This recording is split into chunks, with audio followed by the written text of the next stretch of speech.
Number 1, do what you can. Number 2, do the best you can. Here was number 4.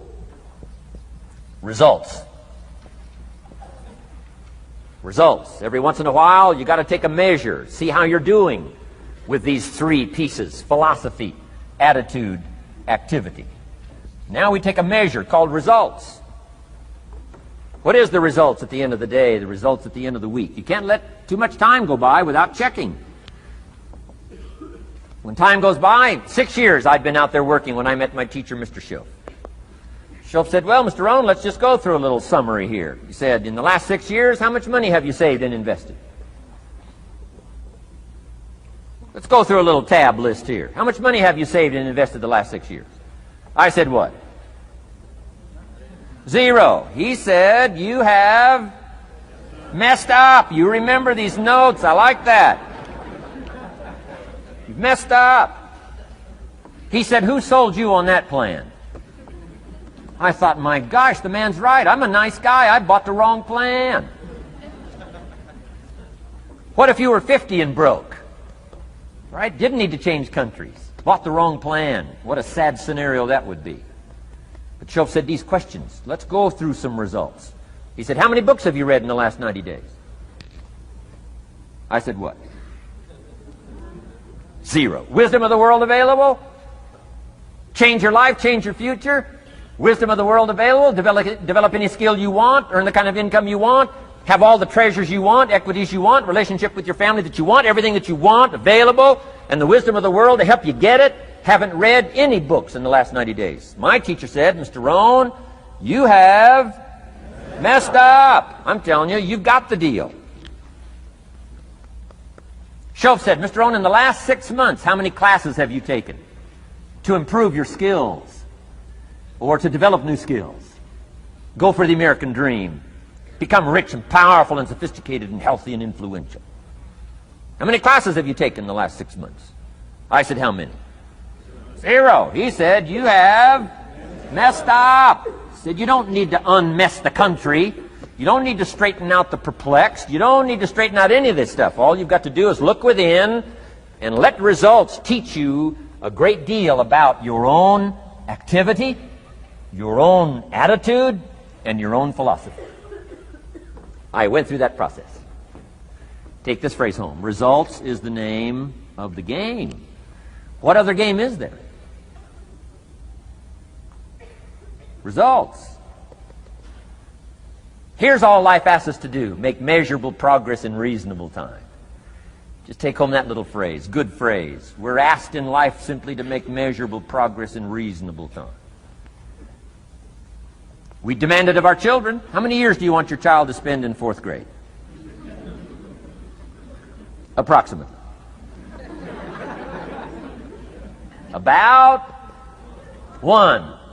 If it looks like they're not going to make it, we pour on the pressure, called legitimate pressure, lack of results. Peer pressure, family pressure, school pressure, community pressure. Every other kind of pressure we can bring to bear. Why? You can't stay more than 1 year in 4th grade. As parents, you'd have to leave the community. You say, well, what if they're nice kids? Wouldn't you give them 3 or 4 years? And the answer is no.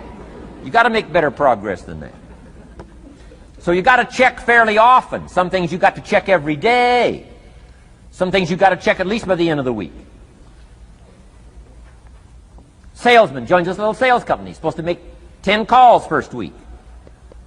Wouldn't it be legitimate to call him in on Friday and say, John, what? How many calls? I mean, this stuff is simple. John says, well. Say, John, well won't fit in this little box here. Well.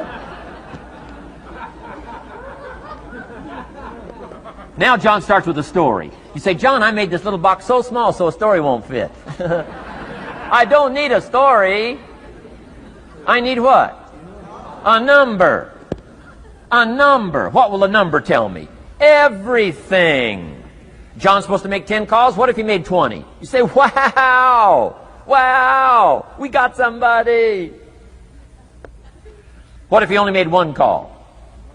Whoa. Will that tell us something about John's philosophy? And the answer is yes. Will it tell us something about his attitude? Of course. Will it tell us something about his disciplines? Of course. And if he wants a lesson in life change, all he has to do is be willing to face the numbers and come up with the results that will teach you to either celebrate if you got good results or fix whatever needs to be fixed in your philosophy, attitude, activity called disciplines. You don't need to go anywhere else. I do believe in affirmations. And they are valuable as long as you affirm the truth. Because it says in ancient scripts, the truth, what? Will set you free. Free to do what? Amend your errors and pick up new disciplines. That's what the truth is for, to help us amend our errors and pick up the disciplines for life change. That's what the truth is for. So I do believe in affirming the truth. If you're broke, best thing to affirm is, I am broke. You put that up on the refrigerator where you can see it every day. I mean, that's how you do that. Now, if you need a little additional affirmation, you just put up there, I'm 40 and broke. I mean, you know, that ought to do it. And if you need just a little more, put up there, I live in America and I'm 40 and broke.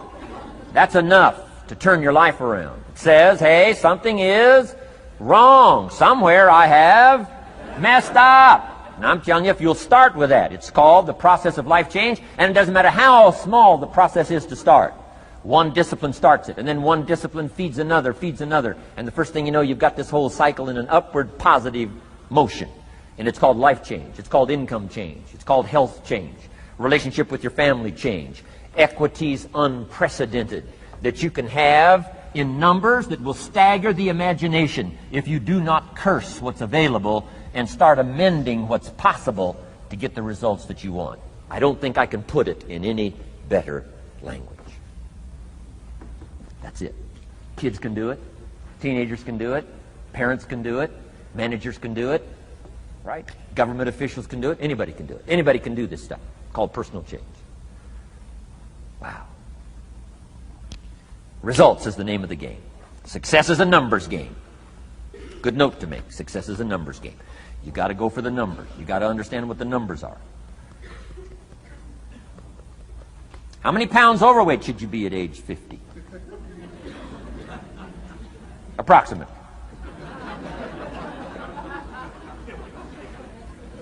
John says, I got big bones. We'll give you 10 pounds. 10 pounds for big bones. Otherwise, come on, John.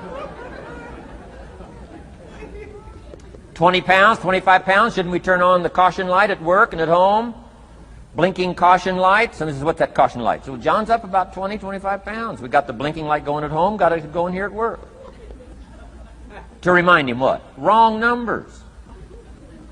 Okay? 35, 40 pounds, red light. Blinking at home. Somebody says, what's that blinking red light? Say, John's up about 40 pounds.